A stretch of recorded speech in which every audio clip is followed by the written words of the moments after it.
Good afternoon. Today is Sunday, the 15th of April, 2018. I am your host, Kieran Murdoch, and we start with our first issue of the day. Assistant Superintendent of Police Ray John has been suspended from duty as police here and police in St Vincent and the Grenadines investigate a possible passport racket. John's suspension came on Friday after over a dozen police officers raided his home and removed items. It is alleged that one of John's colleagues from the Antigua police force delivered a package on his behalf to the St Vincent and the Grenadines, and the package was handed over to another man. That man was traced and later detained, and the package was taken from him. In it was a bio page of an Antigua and Barbuda passport. Now officers from St Vincent are in Antigua carrying out investigations in conjunction with local police. At the same time, local police also took John's son's mother into custody. While it is unclear if she was later released, Observer Media learned that the woman does work in the processing department of the Antigua and Barbuda Passport Office.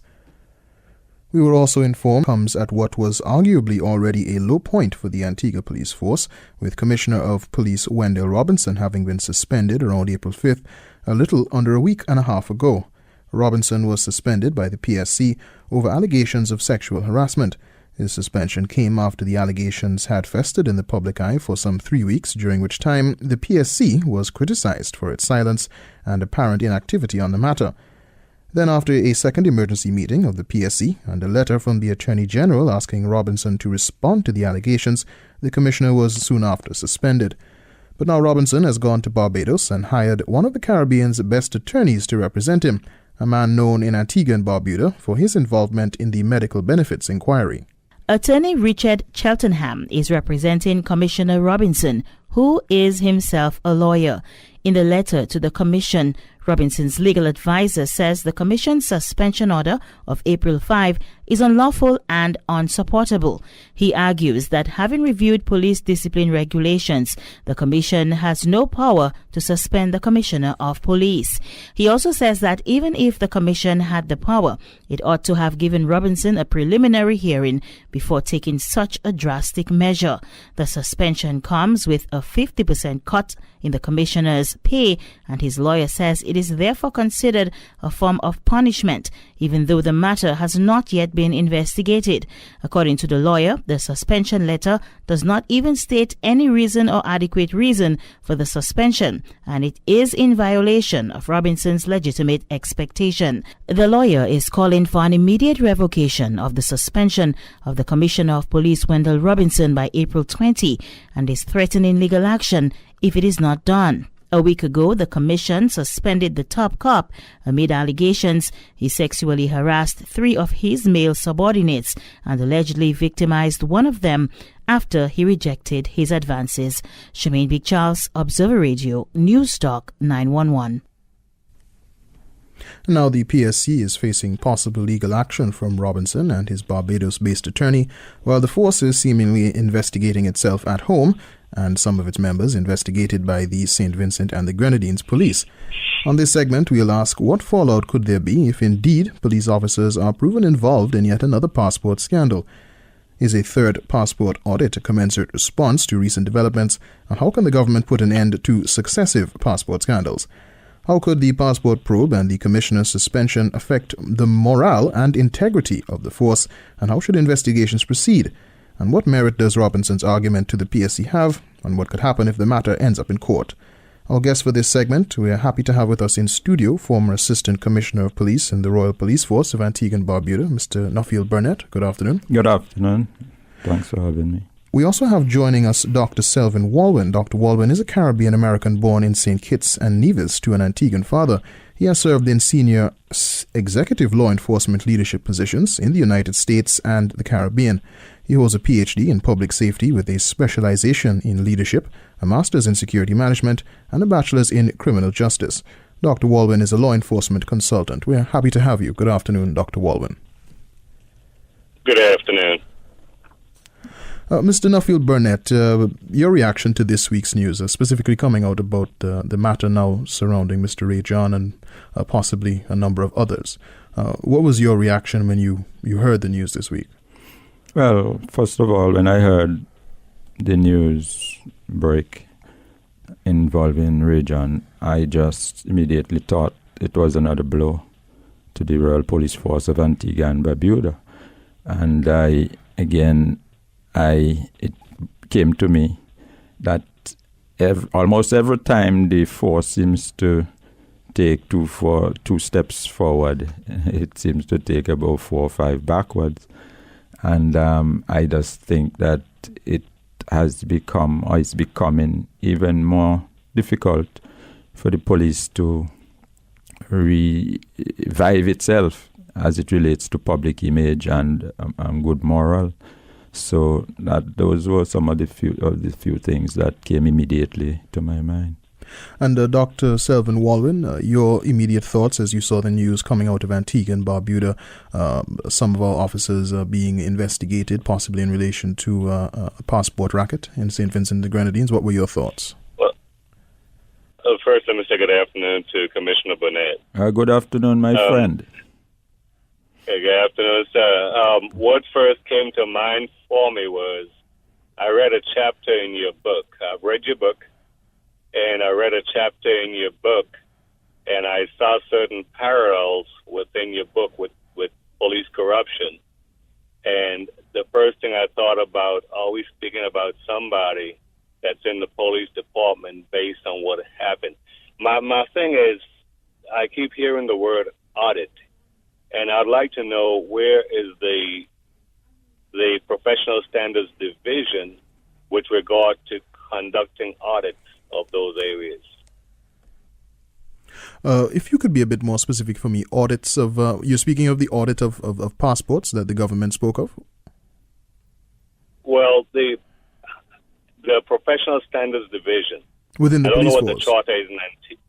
Yes, I don't know what the charter is in Antigua. But the Professional Standards Division, they do audits within government agencies, not just for the police department. They do audits to try to determine improprieties such as what we're hearing within these high-profile government units. We do that where I came from. That's what we did.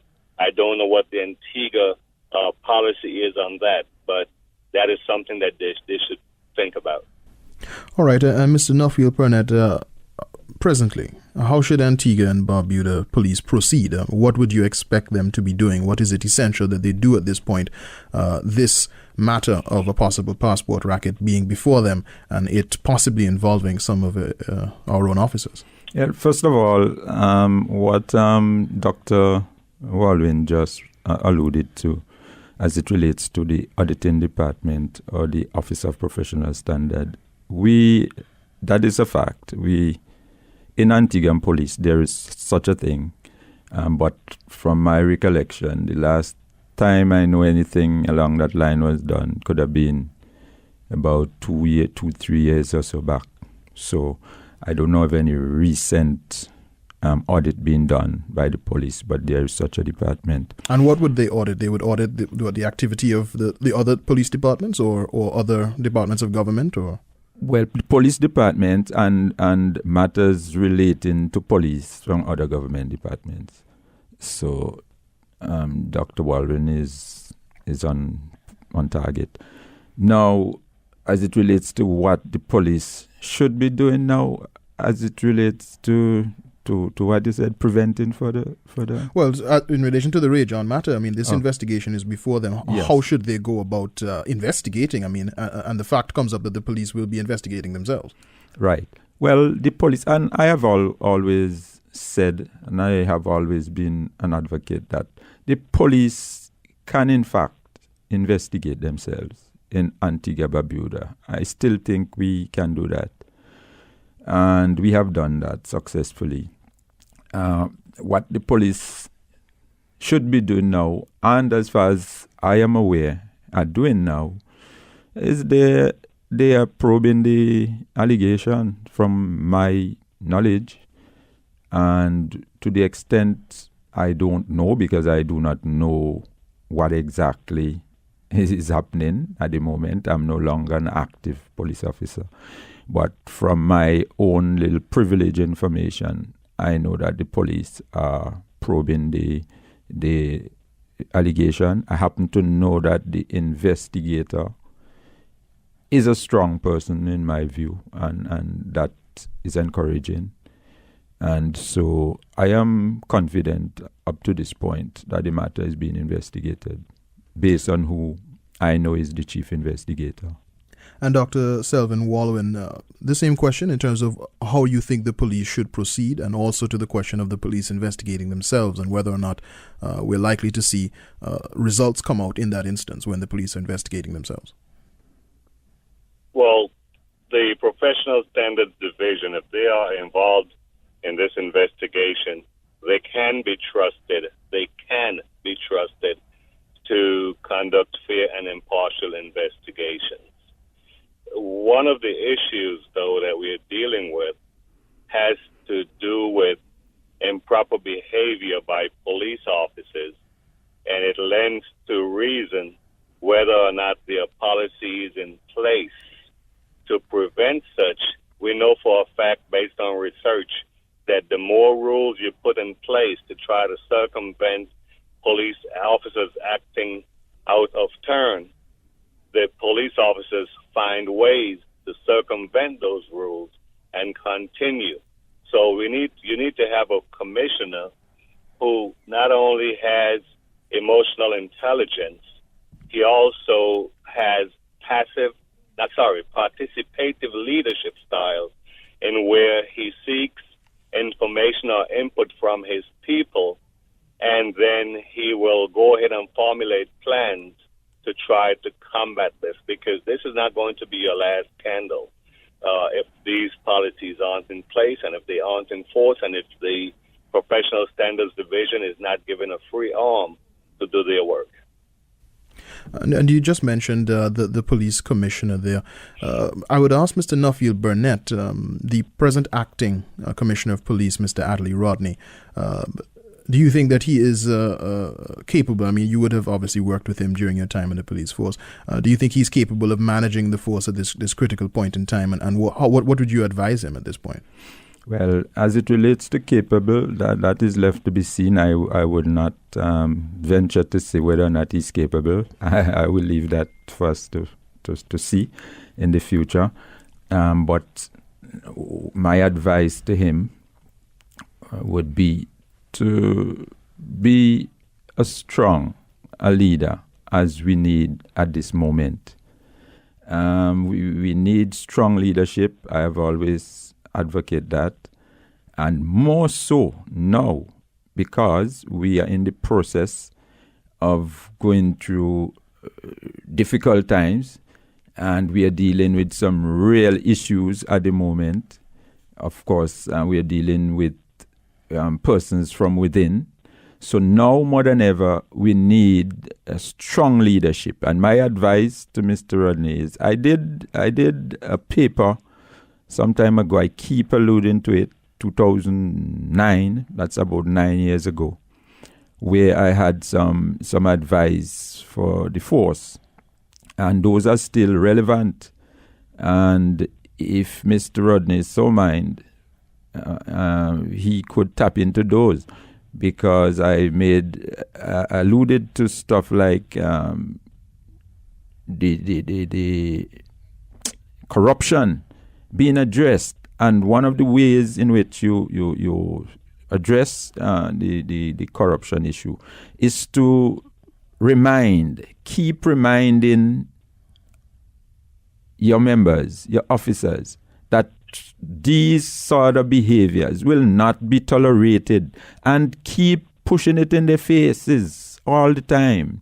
Remind them that, look, we're going to take a zero tolerance as it relates to corruption, and anyone who is caught will be made an example of. So these are some of the things that we need to do. There are a number of other things that I've said, but for now, I would say that some of these are the things that we need to look at. And if coming out of this, just theoretically, if we see at the end of this investigation officers are found to be culpable in wrongdoing, what would that say of the force, and what will be the fallout then? Well, I don't know of the fallout, what the fallout will be then more than it is now. But what I know it will say of the force, it will only confirm things that I've been saying, things that people been saying, things that, a number of persons have been alluding to. So it will confirm a lot of these things as it relates to corruption in the force. I myself have alluded to that, and it will just confirm these things.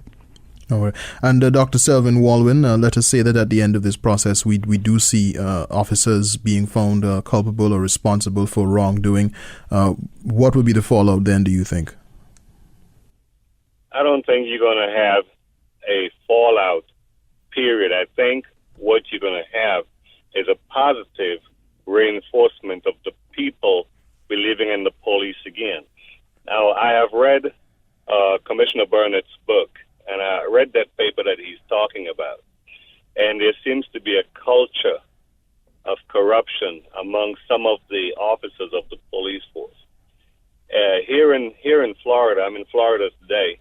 Here in Florida at the Orange County Sheriff's Office, there are a set of guidelines that every police officer has to follow. And the number one thing is that if you are caught lying during an investigation, you will lose your police license in the state of Florida for the rest of your life. So the code that we have, it says if you mess up, fess up. If you did something wrong and you're asked, tell the truth. You can get suspended. You may lose money from your pay, but you won't be losing your license if you tell the truth. In Antigua, if the police in the end finds that these allegations are correct and they take the appropriate action, it will bring the police and the community together because it shows that the police can investigate themselves and they are not afraid to take whatever action is necessary. Well, that goes to another question I wanted to ask you, Dr. Walwyn, and your answer may just reinforce what you've just said. But I had wanted to ask whether or not seeing a result come out of this where somebody is found to have done wrongdoing, whether or not that will in fact show the public that nobody is above the law. That is true. I heard your opening piece, and this is bigger than just that police officer. There seems to be, again, based on what we have heard in the news piece, there seems to be an operation that is happening in two different locations. This police officer may have just been a middleman, but there's another investigation that needs to be done, needs to be conducted, if in fact it is not already being done. The police, again, they will regain the trust of the public if indeed they prove that these allegations are true and they take the appropriate action. All right, Mr. Burnett, we had commentary coming from all quarters this week and also last week, and we heard the Prime Minister Gaston Brown. One of the more interesting comments he made on the matter was that he said the allegations before Mr. John was suspended and more came out of this, when it was just the allegations circulating. He said that it should be taken with a grain of salt. And also that there is a propaganda war. He actually used the words propaganda war going on between certain members of the Royal Police Force of Antigua and Barbuda. What do you make of those comments? Specifically, there is a propaganda war going on between members of the Royal Police Force. Well, first of all, when I heard it, it sounded to me like a defensive parent. A parent who has a child, maybe a troublesome child, but is very defensive, so that any semblance of a report on the child is halted early. That's what came to mind. And I thought something like that, whether or not it was, it's still an allegation, I thought something like that would have, raised some hairs on some eyebrow initially, and persons would have been eager to, first of all, to find out if there's something more to this, how big this is, or what is the potential of this. I thought that would be the sort of area, or the angle of thought, but I was a little taken back,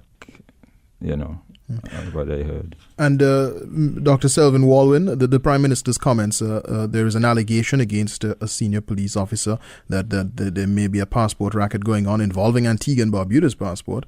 And the Prime Minister's comment in that instance is that it should be taken with a grain of salt because there is, according to him, a propaganda war going on between members of the country's police force. Your take on those comments? Well, I can't comment on the Prime Minister and his comments, but I will want to ask you a question.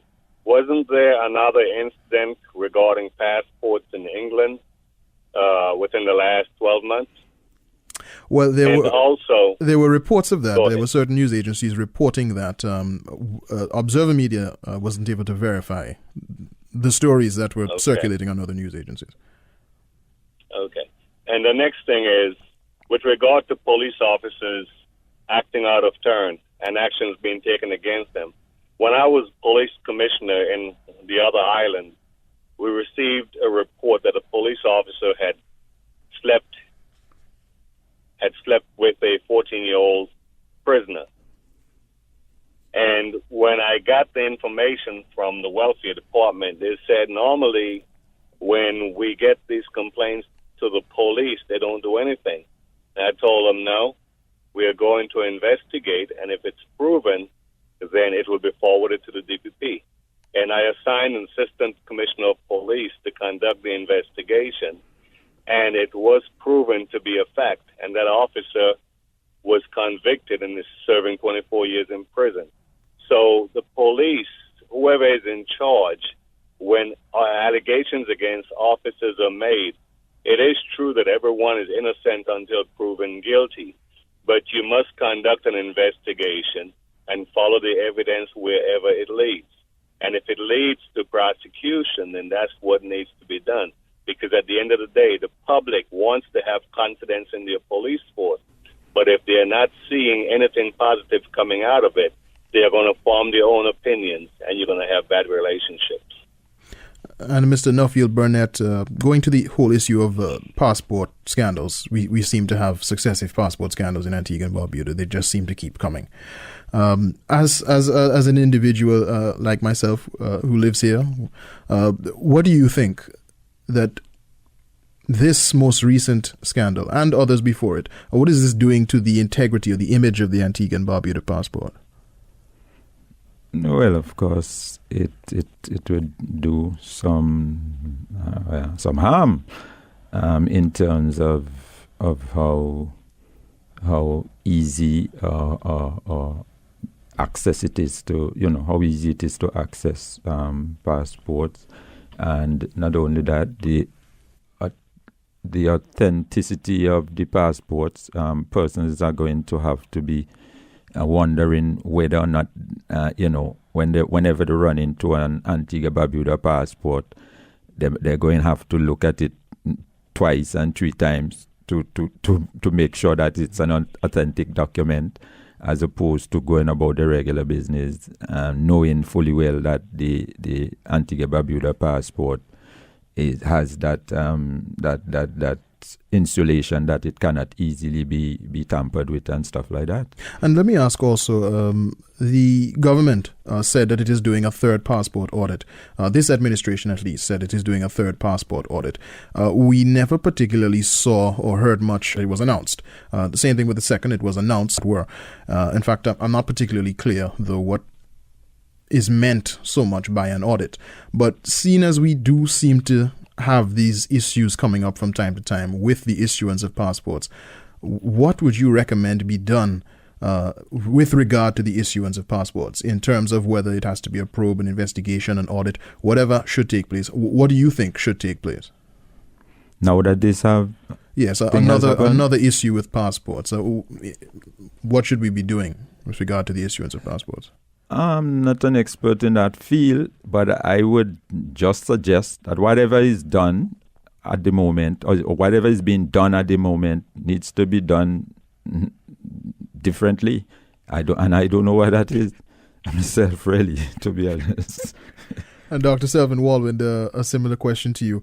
What do you believe that we should be doing with regard to the issuance of our passports? The government has announced that it is going to do what it calls an audit, which it says is the third, at least during this administration. What should we be doing with regard to our passports, with these successive passport issues coming up? Well, I can answer the question, but I have to ask a question too. In the process for an Antiguan passport, does the individual have to be present to pick up that passport? That's the first thing. And then the second thing, to answer your question, there should be a 2 or 3 step verification process in the issuance of the passport. I don't know if that's already in place, but again, I alluded earlier that there's another investigation that needs to be done. The people who are handling those bio pages, are those pages numbered? And if they are numbered, once one is used, where is it entered? And who's the supervisor that comes by and verify that this was issued? I say this because I'm a cop. I have a permit to carry a firearm because I'm a retired police officer here in the States. The state of Florida gave me the training a few weeks ago. And they gave me a card that I keep in my wallet, so no matter where I go in America or its territories, I can have my gun with me and the police can't do me anything. But on that card, there is a number, and that's entered into the computer. So if I end up in St. Croix with my firearm and I get stopped by the police, they can call back to Florida and give them that number that's on the back of my card, and that will say whether or not I am legitimately carrying a gun. The same process, if it's not already being done in Antigua. Every time these bio pages are issued, they should be documented somewhere, and the supervisor for that unit should be verifying that this was a legit transaction. All right. And Mr. Nuffield Burnett, we are actually wanted to move on in our last 10 minutes to the issue of the commissioner's suspension. But if there's any comments you'd like to offer, if you want to offer any comments to wrap up our last discussion when we're talking about this Rajon matter and the passport. Yeah. Well, listening to Dr. Walwyn just now, I was just processing in my mind that all of those things are done. I don't think we are dealing with one of those cases where this was a legitimate transaction. I mean, we are looking at counterfeiting. We are looking at underhanded stuff being done. So all of these things are done that Dr. Walwyn mentioned. But again, there's an underworld, and that's why I said initially that I'm not sure what must be done. But is a passport audit enough? Does more drastic action, more drastic investigation need to be taken? Well, of course, and things put in place, and an investigation even into the whole audit section, as the case may be, the persons who work where, and as the case may be. All right, going back to another issue, of course, which relates to the police force. The Commissioner of Police, Wendell Robinson, was suspended around a week and a half ago, or thereabouts. Your overview of the Police Service Commission's handling of that matter. You would have been on this program before discussing that matter to some extent. Since then, the Commissioner would have been suspended. But your overview of how the Police Service Commission handled that matter up to his suspension.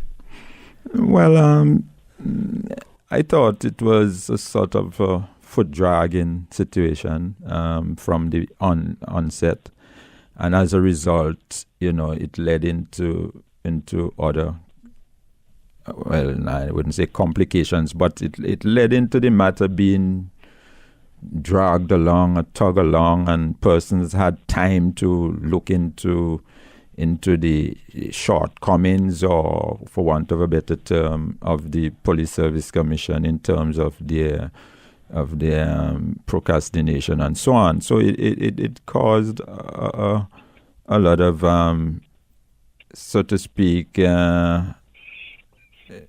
let's say inconvenience for the Police Service Commission, to the extent where some people felt that they went from one extreme to the next, having dragged their feet, then they rushed to suspension.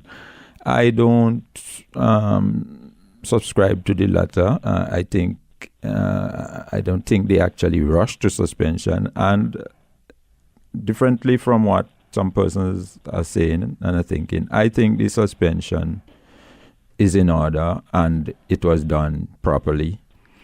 However, I thought that the fact that they cut the pay in half, I thought that was a mistake, because you see, suspension is for a reason, especially in this case. In this case, we're saying, look, we have an allegation and we want to investigate the allegation. In order to investigate the allegation, we need the subject away from the allegation. So suspension, in my view, was in order. But then it's an allegation. So we should not, in my view, have interfered with the smooth, let's say, for want of a better term, lifestyle of the person.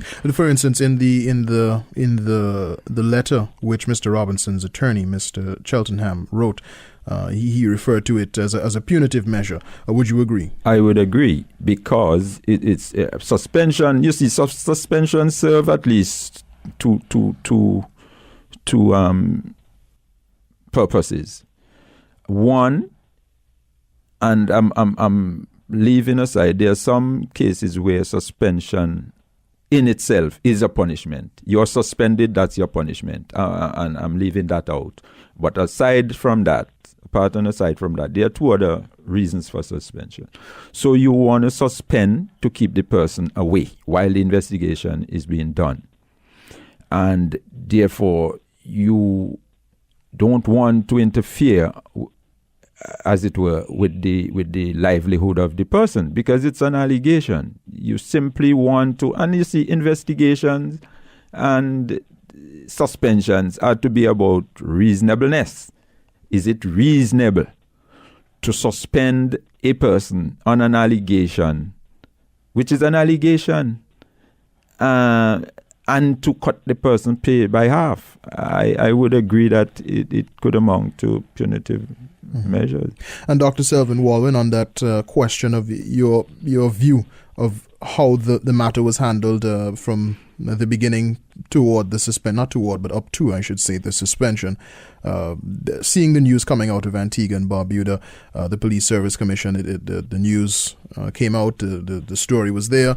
At first they weren't saying anything. Some time passed by. It was revealed they had met with the Attorney General. It was revealed they had met with the Prime Minister. It was alleged that he had told them not to act. There was nothing said still. The election came and went. Then there was another emergency meeting. Then the suspension happened. Of course, before that, those who were putting forward the allegations put them forward again. They renewed the allegations in a fresh round of letters to the Commission, which appeared to create that action, that activity, which then eventually led to the suspension. Your overview of how the matter was handled?